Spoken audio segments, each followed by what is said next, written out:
Welcome back, Welcome back, y'all. It's Two Odd Guys. Yeah. Happy Hump Day. So, another win for legalizing marijuana. Woo! Woohoo! So right after Cali, I guess Vermont, Bernie Sanders comes through again. Vermont State Senate has approved recreational marijuana in the state of Vermont. Governor is expected to sign. It's going. Yes. It's going down. So it's making its way, y'all. It's making its way. It's in Cali. Ohio. It's in Cali. Now it's in Vermont. Just a few more states down, baby. A few more. Just a few. I just need you to hit Ohio real quick. Real quick. They probably won't make it through in Ohio because because right now we don't have a governor, and Rob Portman is our senator. He is not getting through. He probably won't make it here anytime soon, guys. We probably gotta wait at least until 2018. Oh, it is 2018. when they propose how to make money off of it, Cali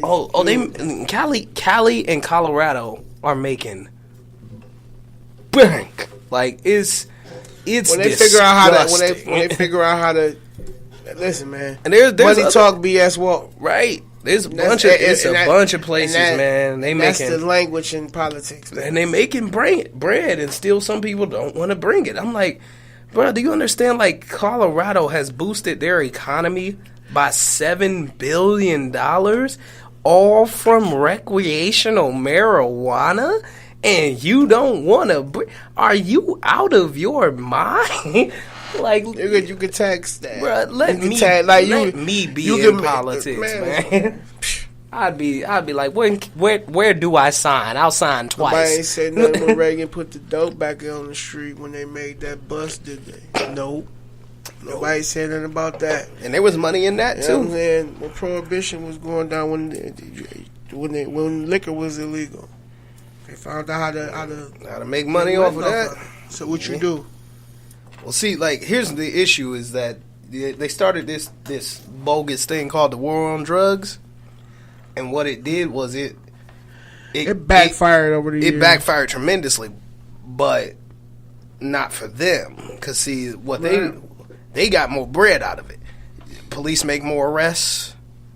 They get to tax the citizens more because we have to pay for more police on the streets, more cop cars, more prisons, more everything. And then they increased prison sentencing, minimum max sentencing for drug crimes. Like in the last, I want to say the last 20 years, 25 years, we went from probably, the state of Ohio went from probably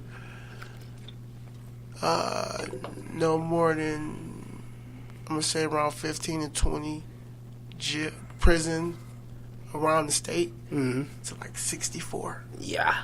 In the last 25 years. Yeah.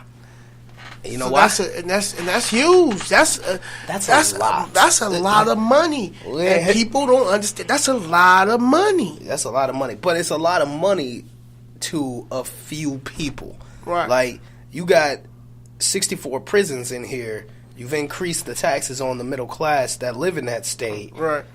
And you who make money off of those private prisons, because they're all private, they're not publicly funded. It's all private. You who make money off of that, you're cleaning up. But if you do something as simple as regulate and legalize and decriminalize marijuana in your state, man, now all of a sudden half of those prisons have no reason to exist, right? Because they were used primarily for locking up minor, non-offensive drug chargers. Right. Like, that's what they were used for. So, like, the person who's making bank off of that is not approving it. Mainly, it does not want marijuana approved because then they lose money. Yeah, they lose out on money. Just because of them losing out money means the state has to lose out on money because we can't get it. Only person who owns prisons privately and still would make money is Michael Jordan. Real talk. Mm-hmm. Everybody else is taking a hit, right? Except Michael Jordan, because people are still buying the same J's 5 or 6, 7 times. Yeah. Over. That's crazy. That's crazy. That's tremendous. Man, that's crazy. So, more power to him. I can't believe. But for that. the most part, like that's crazy. And speaking of jails or whatnot, it was a riot in the juvenile facility that they just built. Probably about, and it's crazy because they put it dead smack in the hood. Yeah, that won't go wrong. It was like what, a couple of days ago. It's on what, Quincy, like 93rd and Quincy, somewhere in there. Right. But yeah, it was a riot. They had a riot, so they say the teenage inmates caused over $200,000 in damages. You know what I'm saying? So it's like, yo, what's in the air? What's really going on? Why is y'all treating teenagers like they in maximum lockup? Why is they exploding like that? Why would they riot? Let me tell you from somebody who worked in a I don't even know, I guess it was a detention center, or something like that. These cats bad. like understand, they bad. Like they're not your typical bad kids. They're like, they're not like throwing temper tantrums or just punching the walls kind of bad. Like they tearing stuff up. Like they're bad. Like they will do the worst possible thing that they think they can do.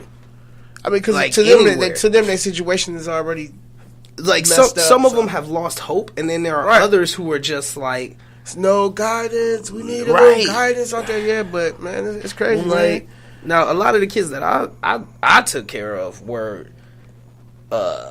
they were there for school infractions, like maybe like they got expelled, right? Their parents were going through something and they just needed a place to stay, but then there were some who were in gangs and got caught. Caught up in the mischief, right? Yeah. And I'm like, some of them sold drugs, some of them carried weapons. I'm like, it is a number of different reasons as to how they ended up there. But I'm like, because I know when we was talking, when it was me, you, CJ, and Blue, like we were talking, and like you and Blue, y'all the conversation we had the other y'all day, the hood, you know what I'm saying? Y'all the hood, like, we the heights. Like, we don't know nothing about this life. Like this life is ridiculous real. To us. It's real when you come up in it and you understand it. It's easy. It's easy. Explain why you need to carry a loaded for like loaded anything. Yeah, to school. Because it's nowadays article. It's the different era that you living in now. It's like, yo, can't nobody fight. Yeah. Like we was taught with our hands first. We was taught to protect ourselves with our hands first. That's still the way I go. Like my father, like this is a real dude. This is a real street dude. Mm-hmm. And I feel like it's a lot of miscommunication in the eras in which the old generation taught the younger generation. Like I couldn't blame myself for a lot of the younger generation. Like we didn't talk to them as much, or trying to instill real wisdom. Wisdom into it, like what we learned. You know what I'm saying? Like we watched these guys do. We learned what not to do from these guys, what to do and what not to do. You know what I'm saying? To us, we was nosy.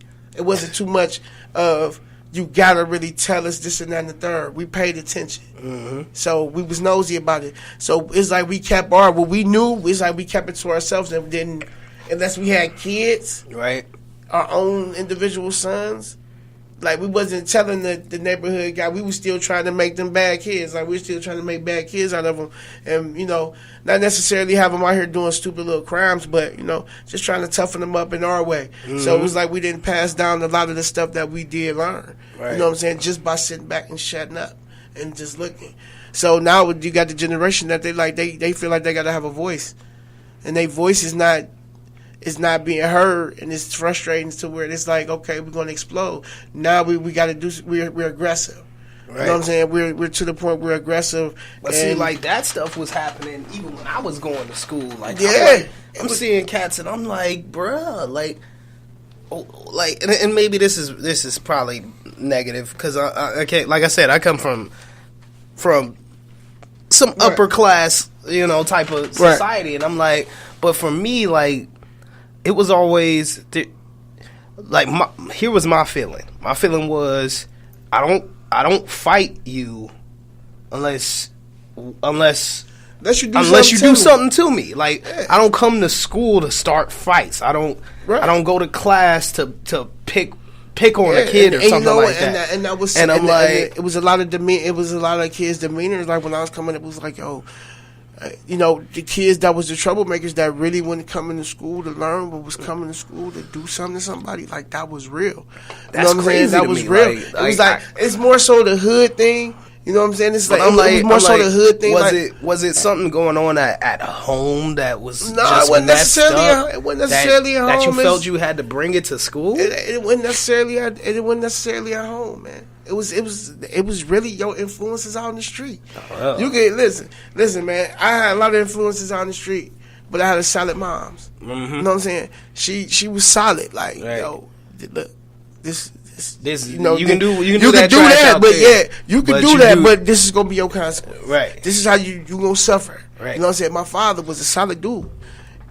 Even though he did some miscommunication and misdirection sometimes, right. It was lessons in between those. Mm-hmm. So his way of teaching me was the harsh way. My mother was the more soft way. Mm-hmm. You know what I'm saying? So I got both sides of the track. See, and see, you had the benefit of having both of them. Right. A lot of cats don't got that. But see, then it's like, okay, you don't.